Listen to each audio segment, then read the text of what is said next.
Welcome to BPC news బులెటిన్ల ముందుగా headlines.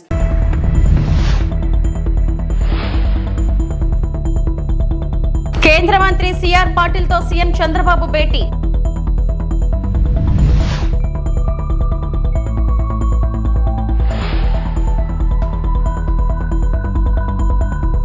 Gaddar Telangana film awards.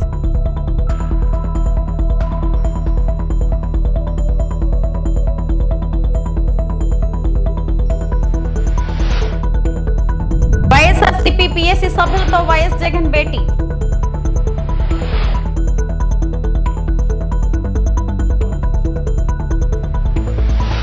కుటుంబంతో సహా భారత పర్యటనకు విచ్చేసిన అమెరికా ఉపాధ్యక్షుడు జేడీ వాన్స్ ప్రధాని నరేంద్ర మోడీని కలిశారు. ఈ సందర్భంగా ఢిల్లీలోని 7 లోక కళ్యాణ్ మార్గంలోని తన నివాసానికి విచ్చేసిన జేడీ వ్యాన్స్ దంపతులకు మోడీ సాదర స్వాగతం పలికారు. తన నివాస పరిసరాల్లో వారితో కలిసి కళ తిరిగారు. అనంతరం అమెరికా ఉపాధ్యక్షుడి పిల్లలను ముద్దు చేస్తూ సరదాగా ముచ్చటిస్తూ గడిపారు. వారికి నెమలి పింఛాలను అందజేశారు. వ్యాన్స్ సతీమణి ఉషా వాన్స్ తోనూ మాట్లాడారు.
ఏపీ సీఎం చంద్రబాబు మంగళవారం ఢిల్లీలో కేంద్ర జలశక్తి శాఖ మంత్రి సిఆర్ పాటిల్తో భేటీ అయ్యారు. పోలవరం, బనకచెర్ల ప్రాజెక్టులపై చర్చించారు. ఈ సమావేశంలో కేంద్ర మంత్రులు రామ్మోహన్ నాయుడు, పెమ్మసాని చంద్రశేఖర్, టీడీపీ ఎంపీలు పాల్గొన్నారు.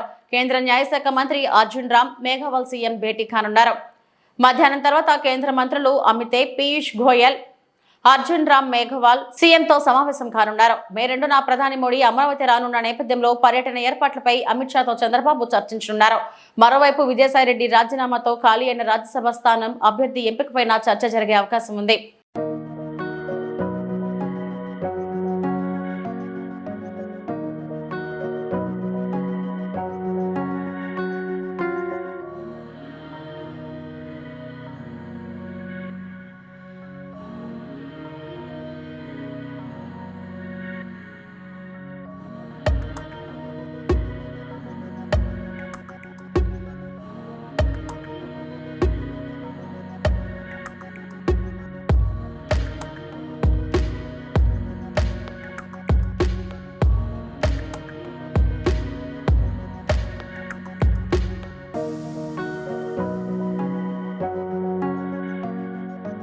తాడేపల్లిలోని వైఎస్ఆర్సీపీ కేంద్ర కార్యాలయంలో పొలిటికల్ అడ్వైజరీ కమిటీ సభ్యులతో ఆ పార్టీ అధ్యక్షుడు మాజీ సీఎం వైఎస్ జగన్మోహన్ రెడ్డి సమావేశమయ్యారు.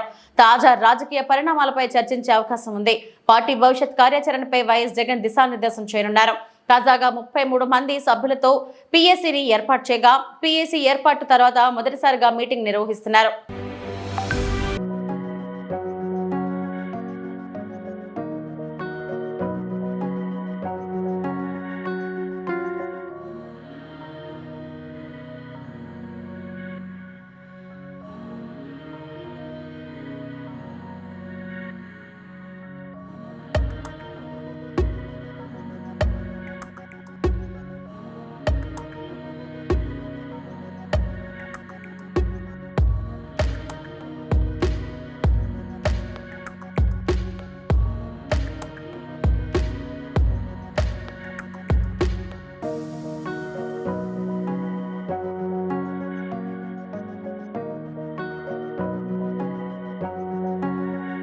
దశాబ్ద కాలంగా ఎలాంటి ప్రోత్సాహకాలు అవార్డులకు నోచుకొని తెలుగు చలనచిత్ర పరిశ్రమకు కాంగ్రెస్ ప్రభుత్వం ఇచ్చే గద్దర్ తెలంగాణ ఫిల్మ్ అవార్డుల గురించి ప్రతి ఒక్కరూ మాట్లాడుకునేలా వేడుకలు నిర్వహిస్తామని డిప్యూటీ సీఎం బట్టి విక్రమార్క అన్నారు.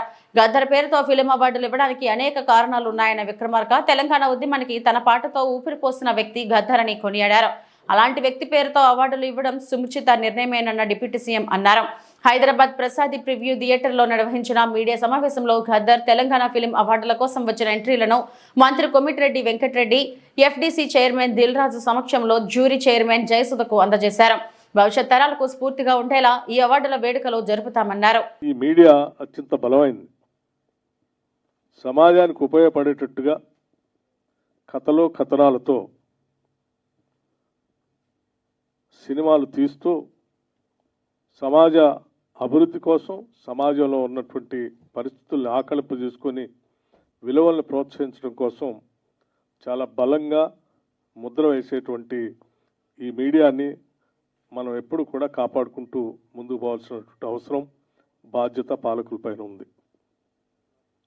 నిత్యం సమాజ పరివర్తన కోసం, తద్వారా ప్రజల జీవన స్థితిగతులు మెరుగుపడటం కోసం, విలువలతో కూడినటువంటి సమాజ నిర్మాణం కోసం బలంగా ఉపయోగపడేటువంటి ఈ తెలుగు సినీ పరిశ్రమని బాధ్యత కలిగినటువంటి ప్రభుత్వాలు ప్రోత్సహిస్తూ వాటి ద్వారా ప్రజల సందేశాన్ని ఇప్పించాల్సినటువంటి అవసరం కూడా ఉందని ఈ ప్రభుత్వం భావిస్తూ ఉంది. అందుకే ముఖ్యమంత్రి శ్రీ రేవంత్ రెడ్డి గారు, కాంగ్రెస్ ప్రభుత్వం వారి నాయకత్వంలో ఒక నిర్ణయం చేసి దశాబ్ద కాలం పైబడి తెలుగు సినిమా పరిశ్రమని పూర్తిగా చేయటం ఇది మంచి సాంప్రదాయం కాదు, ఇది మంచిది కాదని చెప్పి ఆలోచన చేసి తప్పనిసరిగా మనం ఈ తెలుగు సినిమా పరిశ్రమను ప్రోత్సహించాల్సిన అవసరం ఉందని చెప్పి ఒక నిర్ణయం తీసుకొని మళ్ళీ తిరిగి తెలుగు చలనచిత్రాలకు సంబంధించినంత వరకు, తెలుగు చలనచిత్రాలే కాదు ఈ ప్రాంతానికి సంబంధించిన ఉర్దూ మీడియంకి సంబంధించినటువంటి చిత్రాలను కూడా ప్రోత్సహించాలనేటువంటి ఆలోచనతో గద్దర్ తెలంగాణ చలనచిత్ర అవార్డులు 2024ని మొట్టమొదటిసారిగా ఈ రాష్ట్రంలో ప్రవేశపెట్టాం. దీనికి చాలా కారణాలు కూడా ఉన్నాయి.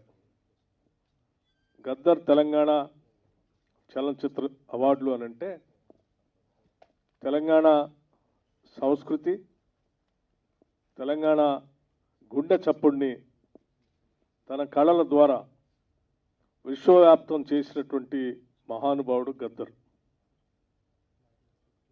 ఆయన బాణి కానీ లేకపోతే ఈ తెలంగాణలో ఉన్నటువంటి సంస్కృతిని, ఈ తెలంగాణలో ఉన్నటువంటి భావజాలాన్ని తెలంగాణ రాష్ట్రానికే కాకుండా దేశవ్యాప్తంతో పాటు ప్రపంచంలో ఒక స్పష్టమైనటువంటి మార్గాన్ని ఏర్పాటు చేయడం ద్వారా ప్రతి తెలంగాణ పల్లెలో కూడా ఆయన బాణి ద్వారా సమాజానికి పనికొచ్చేటువంటి కళల ద్వారా వ్యాప్తి చేసేటువంటి కార్యక్రమాన్ని ప్రతి చిన్నవాడి దగ్గర నుంచి వృద్ధుడి వరకు తీసుకొని ముందుకు వెళ్ళినటువంటి విషయం మనందరికీ తెలిసిందే. ఒక శతాబ్దానికి ఒక మనిషి అటువంటి వాళ్ళు పుడతారు.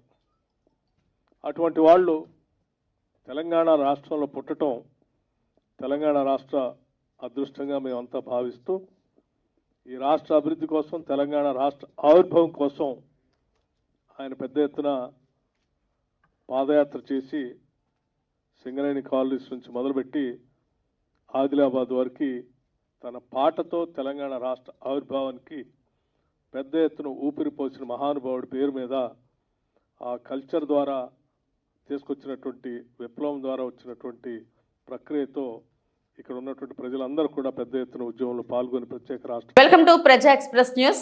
హెమింగ్నూరు ఎమ్మెల్యే డాక్టర్ బివి జయనాగేశ్వరరెడ్డి ఆధ్వర్యంలో సీఎం చంద్రబాబు, మంత్రి నారా లోకేష్ల చిత్రపటాలకు పాలాభిషేకం. వైసీపీ హయాంలో మెగా డిఎస్సీ పేరిట నిరుద్యోగ యువతను మాజీ సీఎం జగన్ మోసం చేశారని ఎమ్మెల్యే డాక్టర్ బివి జయనాగేశ్వరరెడ్డి విమర్శ. కూటమి ప్రభుత్వం అధికారంలోకి రాగానే సీఎం చంద్రబాబు డిఎస్సీ నోటిఫికేషన్ పై తొలి సంతకం చేసి నిరుద్యోగులకు న్యాయం చేశారన్నారు. సోమవారం స్థానిక కుర్ని కళ్యాణ మండపంలో డిఎస్సీ అభ్యర్థులతో కలిసి రాష్ట్ర ముఖ్యమంత్రి చంద్రబాబు నాయుడు, విద్యాశాఖ మంత్రి నారా లోకేష్ చిత్రపటాలకు పాలాభిషేకం చేశారు. అనంతరం ఎమ్మెల్యే డాక్టర్ బివి జయనాగేశ్వరరెడ్డి మాట్లాడుతూ గత ప్రభుత్వం 6,000 డిఎస్సీ ఇస్తానని నమ్మించి మోసం చేస్తుందన్నారు. కూటమి ప్రభుత్వం రాగానే ఇచ్చిన మాట ప్రకారం 16,000 డిఎస్సీ పోస్టులను విడుదల చేశామన్నారు. ఇందుకు ఎమ్మిగినూరు ప్రజల తరపున వారికి ప్రత్యేక కృతజ్ఞతలు తెలిపారు. కూటమి ప్రభుత్వం అధికారంలోకి వచ్చిన 11 నెలల్లోనే ఇచ్చిన హామీలను దశలవారీగా అమలు చేసి పాలన కొనసాగిస్తున్నామని తెలిపారు. పాస్టర్లకు 5,000, ఆర్పీలకు 10,000 జీతం పెంచడం జరిగిందని తెలిపారు. గత వైసీపీ ప్రభుత్వ ఆర్థిక వ్యవస్థను నాశనం చేసిందని, దాన్ని సరిదిద్దుతూ సంక్షేమం, అభివృద్ధిని కొనసాగిస్తున్నారని తెలిపారు. ముఖ్యంగా రాయలసీమ ప్రాంతంలో డిఎస్సీ పోస్టులు అత్యధిక రావడం సంతోషకరమన్నారు. కార్యక్రమంలో టీఎన్ఎస్ఎఫ్ నాయకులు, టీడీపీ నాయకులు, పార్టీ కౌన్సిలర్లు తదితరులు పాల్గొన్నారు.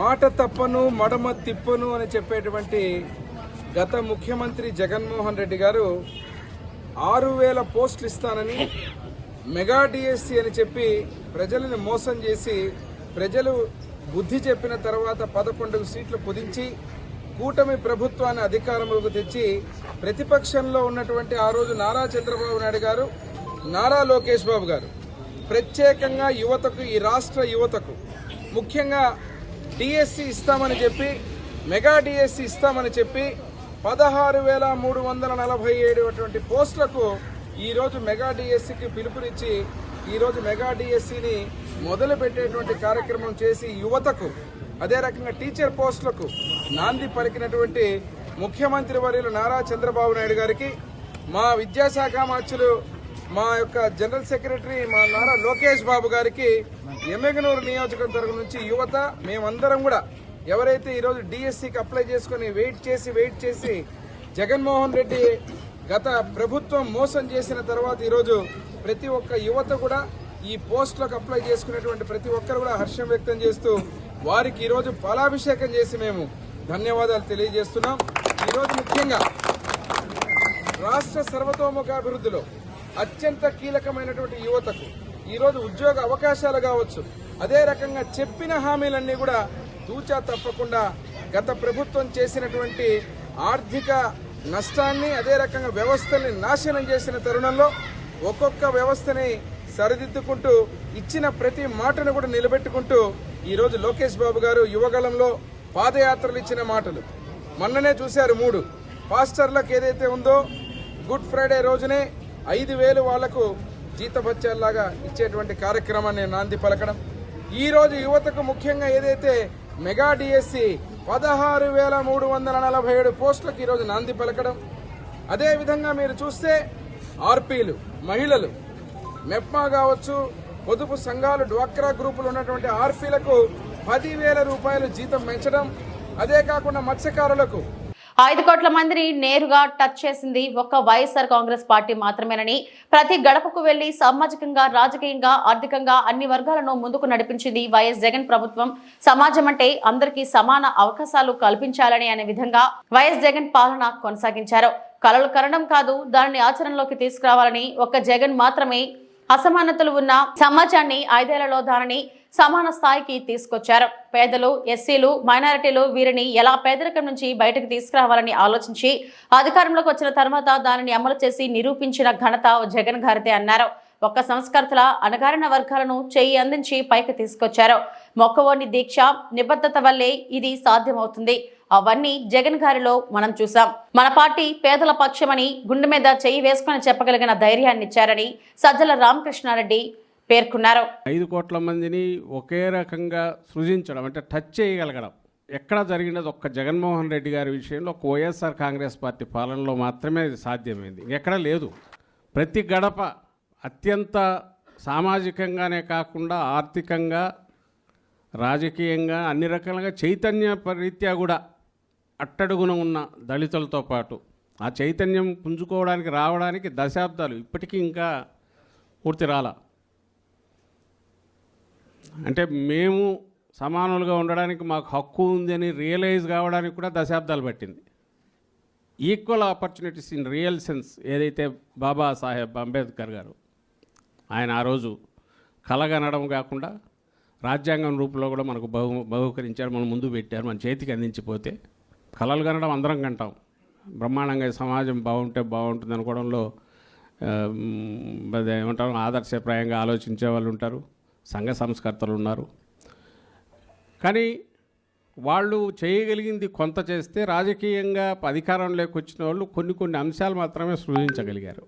అది ఒక్క జగన్మోహన్ రెడ్డి గారు మాత్రమే ఇన్ని దశాబ్దాల తర్వాత రాజ్యాంగం వచ్చిన తర్వాత భారతదేశానికే కాదు ప్రపంచంలో ఏదైనా సరే అసమానతలు ఉన్న సొసైటీని ఈక్వాలిటీకి తీసుకురావడానికి ఒక కరదీపికలాగా భారత రాజ్యాంగం అంబేద్కర్ గారు మనకిచ్చింది.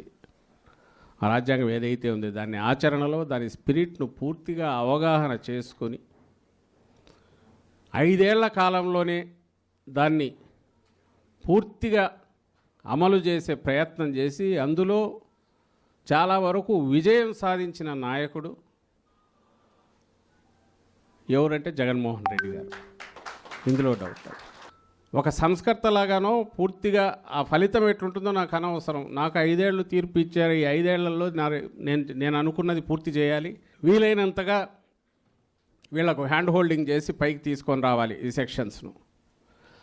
ఈ పునాదులు వేసినవి వాళ్ళ భవిష్యత్తు వాళ్ళు రాసుకునే రకంగా వీళ్ళకందరికీ అందుబాటులోకి తీసుకొచ్చి అప్పుడే నా జన్మ సఫలమవుతుంది అనుకొని ఆయన చేసిన ఎఫర్ట్స్ అది సిన్సియర్గా నిబద్ధతతో చేసినందుకు నాయకులు కింది స్థాయి వరకు అందరూ కూడా దీంట్లో కలిసి రాగలిగారు.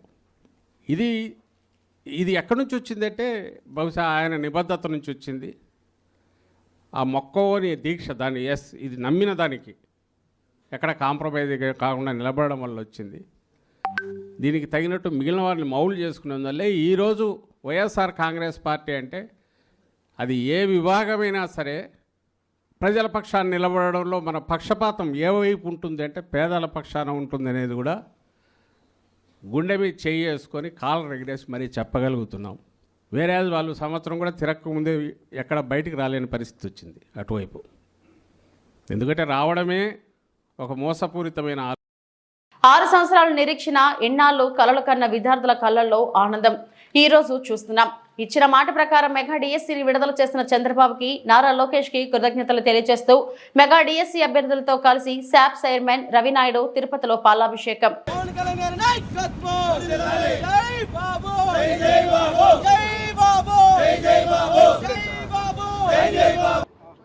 ఈరోజు తిరుపతి ఆర్డీఓ ఆఫీస్ నందు మెగా డిఎస్సి అభ్యర్థులు మరియు టీఎన్ఎస్ఎఫ్ తిరుపతి పార్లమెంటు రాష్ట్ర కమిటీ నగర కమిటీ ఆధ్వర్యంలో ఈరోజు మెగా డిఎస్సి విడుదలపై చంద్రబాబు నాయుడు గారికి, విద్యాశాఖ మంత్రి నారా లోకేష్ గారికి కృతజ్ఞతలు తెలిపే కార్యక్రమాన్ని ఈరోజు నిర్వహించడం జరిగింది.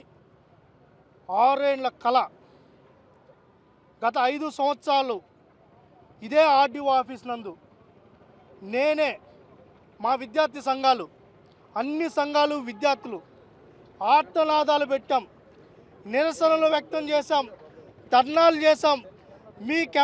మీ కెమెరాలే సాక్షి. ఇదే రోడ్డు మీద పొల్లు దండాలు పెట్టాం. ఇదే వైఎస్ రాజశేఖర రెడ్డికి దండం పెట్టుకున్నా, నీ కొడుకు బుద్ధి మార్చు మార్చు మార్చు అని చెప్పి ఇదే రాజశేఖర రెడ్డి గారి విగ్రహం కాడ దండాలు పెట్టి 5 ఏళ్ళు అలిసిపోయాం. ఆ రోజు చంద్రబాబు నాయుడు గారు ఒక మాట ఇచ్చారు, నేను అధికారంలోకి వస్తానే, కూటమి అధికారంలోకి వస్తానే, మొట్టమొదటి సంతకం మెగా డిఎస్సి మీద పెడతాను, అది కూడా 5,000 6,000 పోస్టులు కాదు 15,000 పోస్టుల పైన భర్తీ చేపడతాను, మళ్ళీ మళ్ళీ భర్తీలు చేపడతామని చెప్పి ఆ రోజు మాట ఇచ్చారు. ఇచ్చిన మాట ప్రకారం గౌరవ ముఖ్యమంత్రి నారా చంద్రబాబు నాయుడు గారు బాధ్యతలు తీసుకున్న రోజే మెగా డిఎస్సిపై సంతకం పెట్టారు. కొన్ని లక్షల మంది విద్యార్థుల జీవితాల్లో ఆశలు చిగురించే విధంగా ఆ సంతకం మారింది. ఆ రోజు అభ్యర్థులందరూ ఆనందం వ్యక్తం చేశారు. దానిపైన అనేక కసరత్తులు జరిపి ఒక సమర్థవంతమైన డిఎస్సి ప్రకటించాలని విద్యాశాఖ మంత్రి నారా లోకేష్ గారు ఒక పక్క రిజర్వేషన్ని ఒక పద్ధతి ప్రకారం నడిపించాలి, దాంతోపాటు అన్ని కేటగిరీలకు న్యాయం జరగాలి, అన్ని జిల్లాల్లో ఉన్న అభ్యర్థులకు న్యాయం జరిగే విధంగా. అనకాపల్లి జిల్లా మాడుగుల నియోజకవర్గం కేకోటపాడు మండలం కింతాడ పంచాయతీలో గల జోగన్నపాలెం మరియు గంగభవానిపాలెంలో మాజీ సర్పంచ్ బండారు అరుణకుమారి భర్త బండారు నరసింహనాయుడు టీడీపీ కార్యకర్త పంచాయతీలో చేసిన భూ కబ్జాలపై సుమారు 300 మంది అనకాపల్లి జిల్లా కలెక్టరేట్లో ఫిర్యాదులు అనంతరం మీడియాతో మాట్లాడుతూ కన్నీటి పర్యంతమయ్యారు. మేము పండగని వచ్చామండి, మేము వైజాగ్లో ఉంటున్నాము. వస్తేప్పటికి మా భూములు ఇలాగే అనుకుంటున్నారని చెక్ చేసుకుంటే మా ఇల్లు కాడ ఉన్న ప్లేసు పొలంలో ఒక మడి కూడా లోన్లో ఉందండి. 25 లక్షలు ఎంతో లోన్ చూపిస్తుంది. అసలు మేము ఇక్కడ ఉండమని పూజ చేసుకునేవారు. అలాగనేసి అతను ఫోన్ చేసి మా వాళ్ళే అతను మాజీ సర్పంచ్ మా దగ్గరలే అనేసి ఫోన్ చేసి అడిగితే తిరిగి అతను బెదిరించి మా ఆయన గారిని నువ్వేం చేసుకుంటావు చేసుకోరనేసి కంప్లైంట్ ఇచ్చాడు. బెదిరించి ఎప్పటికప్పుడు ఫోన్ చేసి మమ్మల్ని బెదిరిస్తున్నారండి. మీరు ఏడ్ చేసుకుంటారో చేసుకోండి, మీకు ఏటవుతుంది, మీ ఉన్న భూములు కూడా నా పేరుని ఎట్టేసుకుంటాను, మీరు మా దగ్గరే కొన్నారు, మీ భూములన్నీ మా పేరుని పెట్టేసుకుంటున్నాను మా మరిది గారిని మా ఆయన గారిని బెదిరిస్తున్నాడండి. బెదిరించి అసలు మమ్మల్ని నైట్ పగల కొనుక్కునే లేదండి. రాత్రి 1:12 అవుతుందండి. ఫోన్ చేసాడు 4-5 సార్లు. మేము భయపడి ఫోన్లు ఎత్తలేదు, మాట్లాడలేదండి. ఇలాగ మమ్మల్ని టార్చర్ చేస్తున్నాడండి. నెల రోజులు అవుతుంది, ఒక నిద్ర సుఖం లేదండి. ఎంత దుఃఖ పెడుతున్నాడండి. ఆడవాళ్ళందరికీ ఇదే బాధ అండి. నేను ఒకదాన్ని బయటకు వచ్చి చెప్పగలుగుతాను, అందరూ చెప్పలేకపోతున్నాను. మా ఎండు దయించి మాకు న్యాయం చేయండి, అదొక్కటి చాలండి అండి. మా పిల్లలకి మాకు న్యాయం చేసి పెట్టండి, అదొక్కటేనండి మా అనుకు అంతే మాట్లాడగలిగాను. కాకినాడ జిల్లా పిఠాపురం నియోజకవర్గం పిఠాపురం మండలం మల్లం గ్రామంలో గత 2 రోజులుగా జరుగుతున్న సంఘటనల దృష్ట్యా శాంతియుతంగా సమస్యను పరిష్కరించుకున్నామని ఇరు వర్గాల నాయకులు తెలిపారు. పీస్ కమిటీలో ఉన్న ఇరు సామాజిక వర్గాలకు చెందిన సభ్యులు సామరస్యపూర్వకంగా గ్రామాల్లో ప్రశాంత వాతావరణం కల్పించేందుకు కృషి చేస్తున్నారు. గ్రామంలో ప్రస్తుతానికి ప్రశాంత వాతావరణం నెలకొంది. దానికి సహకరించిన జిల్లా కలెక్టర్ కు మరియు ఆర్డీఓ సిఐకు కృతజ్ఞతలు తెలుపుతున్నామని, సాంఘిక బహిష్కరణ వంటి చర్యలకు ఎవరూ పాల్పడకూడదని ఆటో మైక్ ప్రచారం నిర్వహించామని, సామాజిక మాధ్యమాల్లో పోస్టులు పెడితే చర్యలు తీసుకుంటామన్నారు. జటిలమైన సమస్యను ఇరు వర్గాలకు చెందిన వారు సామరస్యపూర్వకంగా చర్చల ద్వారా పరిష్కరించుకున్నారు. మళ్లీ గ్రామాల్లో ఎటువంటి సంఘటనలో పునరావృతం కాకుండా ఉండేందుకు ఫీస్ కమిటీ సమావేశం ఏర్పాటు చేసుకుని కమిటీలోని చర్చించుకున్నారు. నా యొక్క నమస్కారాలు. ఎందుకంటే మల్లం విలేజ్ మన పిఠాపురం మండలంలోని ఒక 2 రోజుల నుంచి జరుగుతున్నటువంటి విషయం మీ అందరికీ కూడా తెలుసు.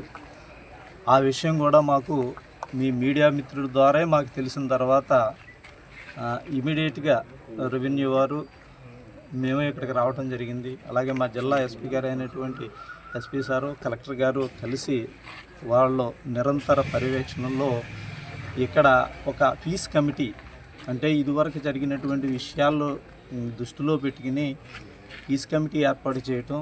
ఆ పీస్ కమిటీలో అటు 6 ఇటు 6. నిన్న సాయంత్రానికి ఆ జరిగినటువంటి విషయాన్ని మన అందరం కూడా కూర్చుని ఏమి చేయాలి ఏంటి అనేటువంటిది దిశానిర్దేశం అనేటువంటిది క్లియర్గా ఈ కమిటీ వారే ఏం చేయాలనేటువంటిది ఒక నిర్ధారణకు వచ్చిన తర్వాత ఆ విధంగానే వెళ్తూ మళ్ళీ నిన్న రాత్రి కానీ ఇవాళ పొద్దున కానీ, అంటే పొద్దుటి నుంచి ఇవాళ సాయంత్రం వరకు జరిగినటువంటి సోషల్ మీడియాలో వస్తున్నటువంటిది, అంటే ఇక్కడ ఉన్నటువంటి వాళ్ళు, కొంచెం తెలియనటువంటి వాళ్ళు, బయట ఉన్నటువంటి వాళ్ళు సోషల్ మీడియాలో చేస్తున్నటువంటిది ఈ కమిటీ వారే ఆ కమిటీ మళ్ళీ సమావేశం అవి స్నేహపూర్వకంగా సార్ జరుగుతున్నటువంటి విషయాలు ఇవి, ఆ ఊళ్ళో జరుగుతున్నటువంటి విషయాలు ఏమి జరుగుతున్నాయి ఏంటి అనేటువంటిది మళ్ళీ వాళ్ళు మాట్లాడుకున్న తర్వాత మళ్ళీ అయ్యి పునరావృతం కాకోకుండా స్నేహపూర్వకంగా ఉండటానికి వాళ్ళు మీటింగ్ అంటూ ఏర్పాటు చేసి మమ్మల్ని కూడా, అంటే ఎవరైతే కలెక్టర్ గారి తరపు నుంచి సార్ స్థానికుడు, తర్వాత ఊరు మల్లం విలేజ్, నేను నా ఊరికి ఏదే చెయ్యాలి అనేటువంటి ఉద్దేశంతో ఆయన దగ్గరుండి ఈ సమస్యని ఇది పెద్ద విషయాన్ని కూడా చిన్న విషయంలాగా చేసి ఆ కలెక్టర్ గారి ద్వారా ఆయన రావటం, తర్వాత రెవెన్యూ, తర్వాత పోలీసు, మేమందరం కూర్చొని ఇక్కడ విషయం ఏమీ లేదనేటువంటిది అందరికీ తెలిసినా సరే మీ మీడియా మిత్రుల ద్వారా, అంటే ఎక్కడెక్కడి నుంచో, ఎక్కడో చిత్తూరు జిల్లా నుంచి, ఎక్కడో విజయవాడ నుంచి, ఎక్కడెక్కడి నుంచో మల్లం విలేజ్లో ఏదో జరిగినటువంటి విషయం ఏమైంది, ఏంటి మమ్మల్ని కూడా రమ్మంటున్నారా అనేటువంటిది ఇవన్నీ కూడా సోషల్ మీడియా ద్వారా, ఫోన్ల ద్వారా ఇంకా సర్క్యులేట్ అవుతూ ఉన్నాయి. ఇక్కడికి ఊళ్ళోకి వచ్చి చూస్తే మాత్రం మనందరం కూడా బాయి అంటే స్నేహితులు, మనందరం కూడా బావా బామ్మరిది, అన్న తమ్ముడు అనేటువంటిది వాళ్ళైతే కనుక అలాగే ఇవాళ పొద్దున్న నుంచి ఇప్పుడు వరకు చూస్తే కనుక అలాగే ఉన్నారు. కానీ ఇంకా సోషల్ మీడియాలో వస్తున్నటువంటి ఆగిపోవాలనేటువంటి ఉద్దేశంతో, ఇంకా జరగబోయేటువంటిది ప్రశాంతంగా జరగాలనేటువంటి ఉద్దేశంతో మా సుపీరియర్ ఆఫీసర్స్ మమ్మల్ని ఇక్కడికి పంపించి మళ్ళీ ఒక్కసారి మీటింగు కండక్ట్ చేసి ఈ ఏదైతే పీస్ కమిటీ, ఆ కమిటీ ఉద్దేశం కూడా తెలుసుకోవడానికి రావడం జరిగింది. ఈ మీడియా మిత్రుల ద్వారా మనకి ఇక్కడ జరిగినటువంటి విషయాలను అందరికీ కూడా తీసుకుని, ఇక్కడ ఏమి విషయం అనేటువంటిది లేదు, ఏదో జరిగినటువంటిది అది అయిపోయింది అనేటువంటిది తీసుకుని వెళ్తారనేటువంటిది మీ అందరికీ కూడా ధన్యవాదాలు తెలియజేసుకుంటూ సెలవు తీసుకుంటాం. ఇవి ఇప్పటివరకు నా బులెటిన్ అప్డేట్స్. నమస్తే.